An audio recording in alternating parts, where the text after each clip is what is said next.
Good morning, students. Today we shall study NCERT Solutions Class 10 Maths Chapter 3, Exercise 3.6 from question number 2. Ritu can row downstream 20 km in 2 hours and upstream 4 km in 2 hours. ऋतु जो है down stream में, यानी down stream का meaning हुआ कि जो water का flow है उसी डायरेक्शन में आप जा रहे हैं तो वह कहा जाता है डाउन स्ट्रीम। तो डाउन स्ट्रीम में वह 20 किलोमीटर का डिस्टेंस 2 आवर्स में कवर कर रही है and up stream 4 kilometre in 2 hours. और अप स्ट्रीम यानी in opposite direction of flow of water, water यदि इस डायरेक्शन में फ्लो कर रहा है और आप इस डायरेक्शन में जा रहे हैं that is called upstream.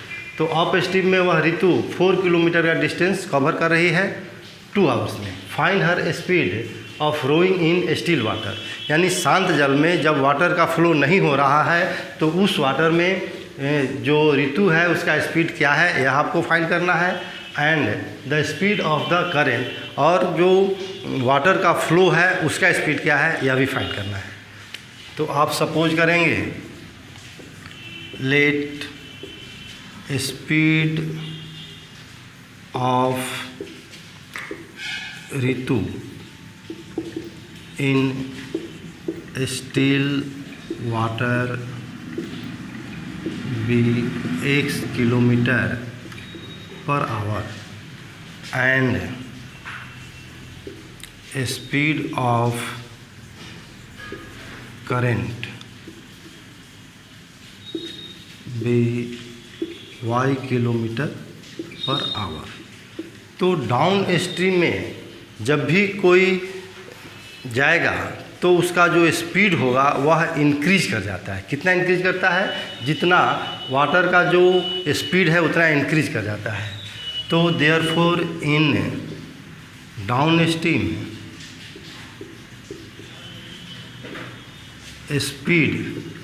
Speed जो होगा वह दोनों ऐड हो जाएगा, उस व्यक्ति का स्पीड और वाटर का स्पीड दोनों मिलकर, अब उसका स्पीड बढ़कर हो गया x + y kilometre per our.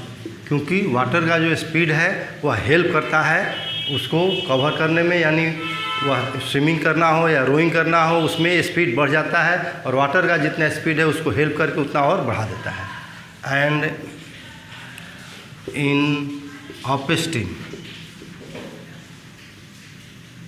Speed equal to, upstream में चूँकि आपको अपोजिट डायरेक्शन में जाना होता है तो आपका जो ओरिजिनल स्पीड है उतना उसमें से जितना वाटर का स्पीड होता है उतना डिक्रीज कर जाता है। क्योंकि आपको अपोजिट डायरेक्शन में जाना है तो वाटर आपको क्या करता है, रोकता है आपको आगे बढ़ने से। तो कितना स्पीड हो जाएगा? x - y kilometre per hour. जो स्पीड का फार्मूला होता है speed equal to distance by time. तो अप स्ट्रीम में डाउन स्ट्रीम में 20 किलोमीटर डिस्टेंस कवर किया की हो ऋतु जो है वह 20 किलोमीटर डिस्टेंस कवर की, तो डिस्टेंस हो गया 20, टाइम हो गया 2, और जो उसका स्पीड है हमारे सपोजिशन के अनुसार डाउन स्ट्रीम में स्पीड है x + y। तो यहाँ स्पीड रखेंगे x + y equal to distance जो है 20, टाइम हुआ लगा उसको 2, therefore x + y equal to 10। ये फर्स्ट इक्वेशन। इसी तरह है अगेन जब हम अप स्ट्रीम में इस फार्मूला का यूज करेंगे तो अप स्ट्रीम में जो स्पीड है x - y equal to distance upstream में वह है कवर की 4 और उसको जो टाइम लगा वह 2 2 = 4, therefore x - y equal to 2। ये हुआ सेकेंड इक्वेशन। अब दोनों इक्वेशन को सॉल्व करना है, दोनों इक्वेशन को ऐड कीजिए, फर्स्ट प्लस सेकेंड। फर्स्ट में है x + y equal to 10, second में है x - y equal to 2, add करने पर x 2x + y - y cancel equal to 12,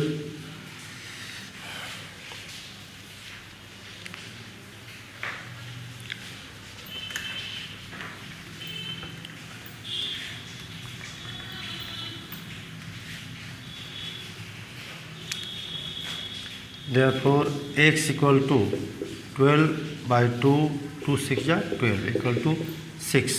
अब यह x का वैल्यू हम पुट करेंगे क्वेश्चन 1 में। Now from equation first 6 + y equal to 10 और y equal to 10 - 6 equal to 4। इस तरह है जो ऋतु का स्पीड था वह हो जाएगा 6 km/h और जो वाटर का जो करंट का स्पीड है वह हो जाएगा 4 km/h। ये 6 km/h का आंसर हुआ और दूसरा answer 4 km/h।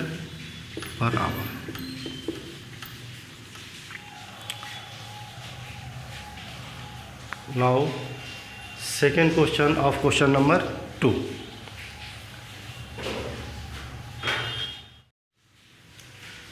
Two women and 5 men can together finish an embroidery work in 4 days, while 3 women and 6 men can finish it in 3 days। यानी 2 औरतें और 5 पुरुष एक वर्क को 4 डेज में कर रहे हैं, जबकि 3 औरतें और 6 पुरुष जो हैं उसी काम को फिनिश करने में 3 दिन लगा रहे हैं। Find the time taken by one woman alone to finish the work. एक औरत अकेली द्वारा उस काम को फिनिश करने में कितना समय लगेगा और एक पुरुष द्वारा उस काम करने को कितना समय लगेगा। तो हम सपोज करेंगे let one woman can finish the work in X days and one man can finish the work in Y day। तो जब एक औरत X डेज में 1 वर्क फिनिश कर रही है तो 1 डे में वह जो वर्क करेगी दैट विल बी 1/x। तो यहाँ लिखेंगे therefore 1 women's 1 day's work equal to 1/x। आप प्रीवियस क्लास में यूनिटी मेथड में पढ़े होंगे कि x डेज में एक काम किया जा रहा है तो 1 डे में जो वर्क होगा वह हो जाएगा 1/x। यानी 1 women's 1 day's work equal to 1/x and 1 man's 1 day's work equal to 1/y। अब उस काम को फिनिश करने में 2 वुमेन और 5 मेन कर रहे हैं 4 डेज में फिनिश। तो इस तरह है जो 2 वुमेन का 1 डेज का वर्क होगा तो 1 वुमेन का 1 डेज वर्क है 1/x।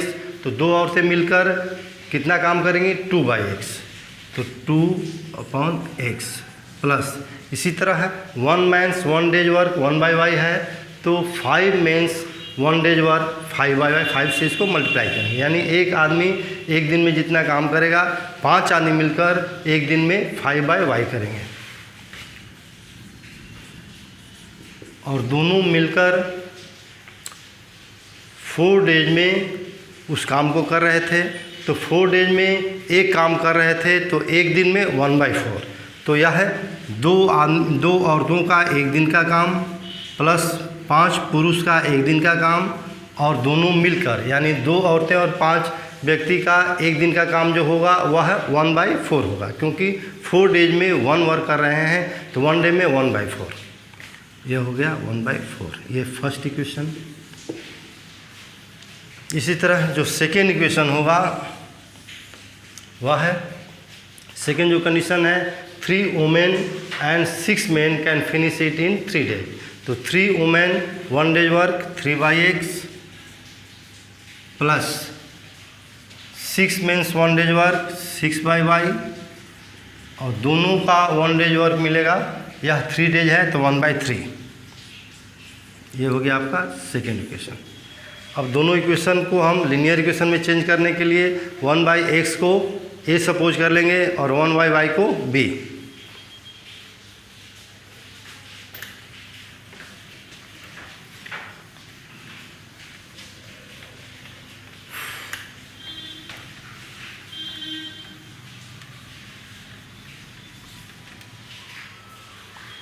let 1 by x equal to a and 1 by y equal to b।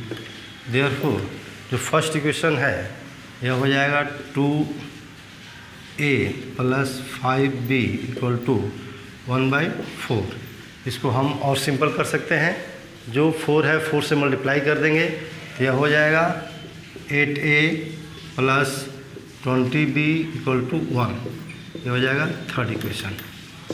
और सेकेंड इक्वेशन को जब चेंज करेंगे तो ये होगा and 3a plus 6b, 3/x plus 6/y है तो 3a प्लस 1/x को a पुट करेंगे और 1/y को b, तो 3a plus 6b equal to 1/3। इसको भी 3 से मल्टीप्लाई करते हैं।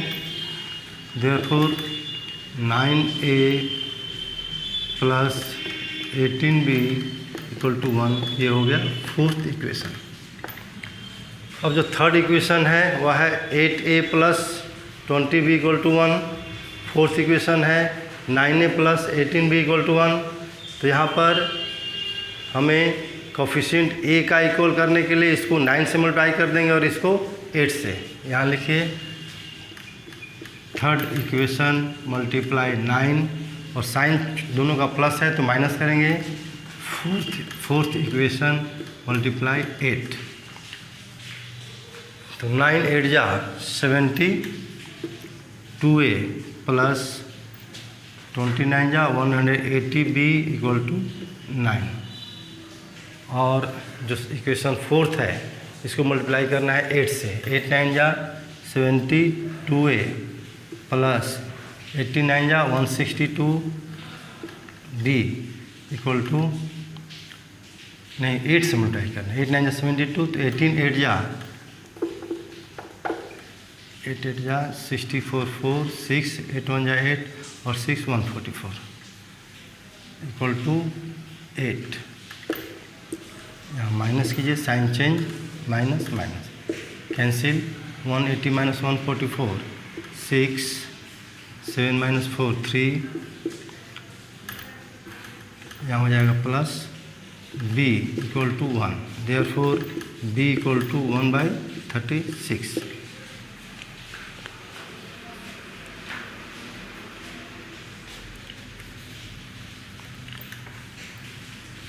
अब यह है b का जो वैल्यू है 1/36, इसे हम पुट कर देंगे इक्वेशन थर्ड में।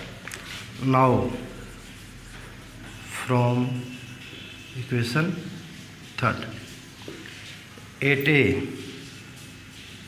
Plus 20 into 1/36 equal to 1। इसको कटाइए 4 से, 4 5 जा 20, 4 9 जा 36 और 8a equal to 1 minus 5/9 equal to 9 9 minus 5 equal to 4/9। Therefore a equal to 4/9 into 8, 4 2 जा 8 इक्वल टू 1/18। 8 का जो वैल्यू आया वह हुआ 1/18, b का वैल्यू 1/36। ये सपोज किया गया है 1/x को, तो यहाँ लिखिए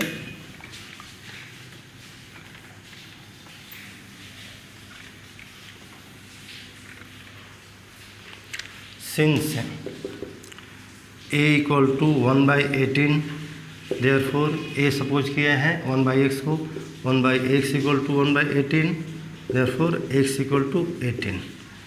इसी तरह since b equal to b का वैल्यू है 1/36, देयरफॉर b सपोज किया गया 1/y हो 1/y को, तो 1/y इक्वल टू 1/36 और y इक्वल टू 36। यानी 1 वोमेन जो है उस काम को 18 डेज में फिनिश कर रही है और 1 मैन 36 डेज में। Now question number 3 of second question. Ruhi travels 300 kilometre to her home partly by train and partly by बस।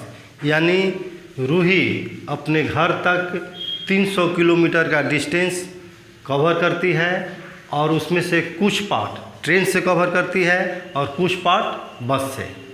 She takes 4 hours if she travels 60 kilometre by train and the remaining by बस।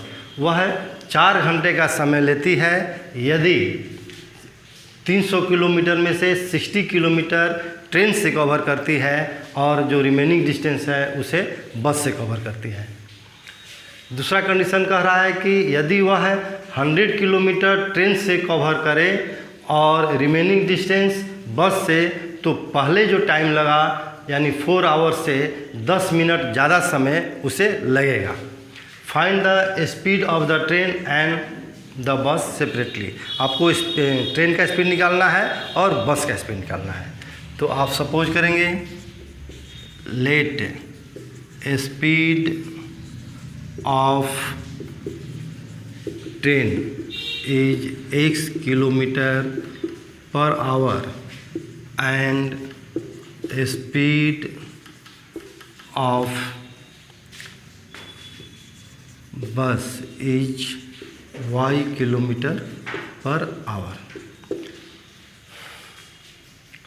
तो first जो condition है 60 kilometre वह train से cover कर रही है, तो ट्रेन का स्पीड है x।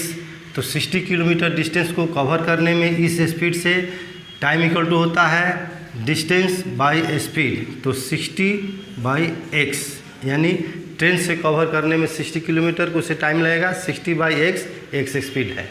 और रिमेनिंग डिस्टेंस तो 300 में 60 जब वो कवर कर ली ट्रेन से, तो रिमेनिंग डिस्टेंस कितना बचा 300 - 60 यानी 240।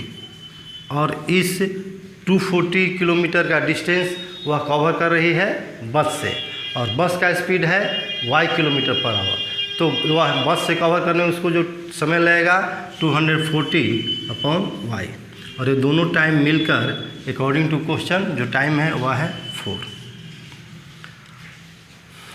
अब सेकेंड जो कंडीशन है, if she travels 100 kilometre by train, तो 100 किलोमीटर को ट्रेन से कवर करने में उसको समय लगेगा 100/x। अगेन 100/x प्लस अब रिमेनिंग डिस्टेंस जो है बाई बस, तो रिमेनिंग डिस्टेंस कितना बचा 300 - 100 200। और 200 किलोमीटर का जो डिस्टेंस कवर कर रही है वह किस स्पीड से, बस का स्पीड है y से। और इस तरह उसको जो समय लगा 10 मिनट्स लॉन्गर, यानी पहले जो टाइम लगा उससे 10 मिनट ज़्यादा। तो पहले टाइम लगा कितना 4, तो 4 से 10 मिनट ज़्यादा यानी 4 होल नंबर 10 मिनट्स को हम आवर में चेंज कर देंगे 60 से डिवाइड करके। यह हो जाएगा 4 × 6 = 24 + 1 25/6। अब इन दोनों इक्वेशन को सॉल्व करने के लिए पहले हम इसको लीनियर इक्वेशन में चेंज कर देंगे। 1/x को a और 1/y को b सपोज करके। यहाँ लिखिए late 1/x = a and 1/y = b। तो जो पहला इक्वेशन है वह होगा देयरफॉर 60/x है तो 60a + 240b = 4। 4 कॉमन फैक्टर है, 4 से डिवाइड कर देंगे तो यहाँ हमें मिलेगा 4 से डिवाइड करेंगे 15a + 4 × 6 = 24 60b = 1। ये हो गया पहला इक्वेशन। अब सेकेंड इक्वेशन में भी 1/x की जगह a और 1/y की जगह b रखेंगे। ऑल्सो 100a +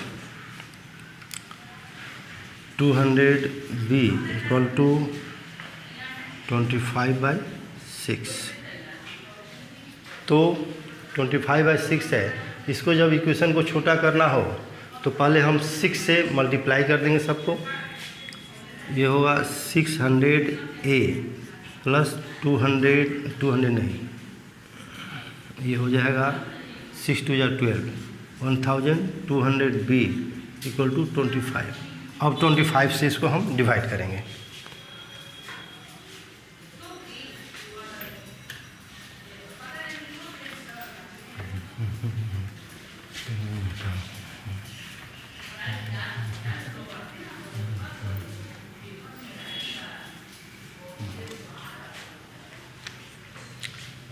और 25 से डिवाइड करने पर 25 टू जा 50 और 25 टू जा 25 फोर जा 100।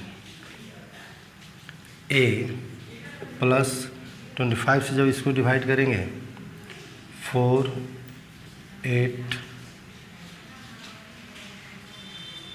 Equal to b equal to 1। ये हो गया सेकेंड इक्वेशन। फर्स्ट इक्वेशन है 15a plus 60b equal to 1। Second equation है 24a plus 48b equal to 1। तो b का कोफिशिएंट इक्वल करने के लिए 60 और 48 का एलसीएम होगा 120, 40 नहीं 120 नहीं 240। पहले हम 60 और 48 का एलसीएम फाइंड कर लेते हैं। 2 30 24 2 15 12 3 5 4 5 4 जा 20 23 जा 60 62 जा 120 122 जा 240। दोनों का एलसीएम हुआ 240। तो हम दोनों को चेंज कर देंगे 240 में। तो इक्वेशन फर्स्ट में b का कोफिशिएंट 240 लाने के लिए इसको हम 4 से मल्टीप्लाई करेंगे। इक्वेशन 1 मल्टीप्लाई 4, साइन दोनों का सेम है तो माइनस करेंगे। अब इक्वेशन 2 में b का कोफिशिएंट 240 लाने के लिए इसको 5 से मल्टीप्लाई करेंगे, मल्टीप्लाई 5। इक्वेशन 1 है बाई 4 15 4 जा 60a plus 240b equal to 4। और सेकेंड इक्वेशन में हम 5 से मल्टीप्लाई करेंगे तो 24 5 जा 120a plus 240b equal to 5 minus 60 minus 120 minus 60a, ये कैंसिल हुआ equal to -1। Therefore a equal to minus minus यहाँ कैंसिल कर दीजिए, a इक्वल टू 1/60। अब यह वैल्यू हम पुट कर देंगे इक्वेशन फर्स्ट में या सेकेंड में। फर्स्ट में पुट कीजिए। Now from equation first 15 multiply 15a है 1/60 प्लस 60b इक्वल टू 1। 15 4 जा 60 और 60b equal to 1 minus 1/4 equal to 4 4 minus 1 equal to 3/4। Therefore b equal to 3/4 into 60, 3 1 जा 3 3 यहाँ 20 इक्वल टू 1/80। अब ये जो सपोज किया गया है वह है 1/x को यहाँ लिखिए।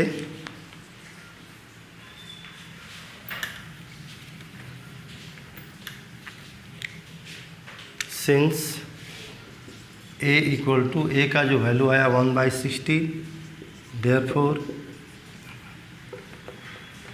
1/x इक्वल टू 1/60 और x इक्वल टू 60। तो x सपोज किए हम स्पीड ऑफ ट्रेन, तो ये हो जाएगा therefore speed of train equal to 60 kilometre per hour. Answer हुआ। अब हम जो b का वैल्यू फाइंड किए हैं, since b equal to 1/80, b suppose किया गया है किसको 1/y को, यहाँ पर b सपोज किए 1/y को। देयरफॉर 1/y इक्वल टू 1/80 और y इक्वल टू 80। 80 जो आया यहाँ पर y सपोज किया गया है बस का स्पीड, तो लिखेंगे यहाँ पर and speed of bus equal to 80 kilometre per hour. Answer इस तरह आपका रिक्वायर्ड आंसर जो हुआ ट्रेन और बस का स्पीड वो हुआ 60 किलोमीटर पर आवर और 80 किलोमीटर पर आवर। तो इस तरह एक्सरसाइज 3.6 जो है वो फिनिश हुआ। हम नेक्स्ट क्लास में या नेक्स्ट वीडियो में हम लोग पढ़ेंगे एक्सरसाइज 3.7।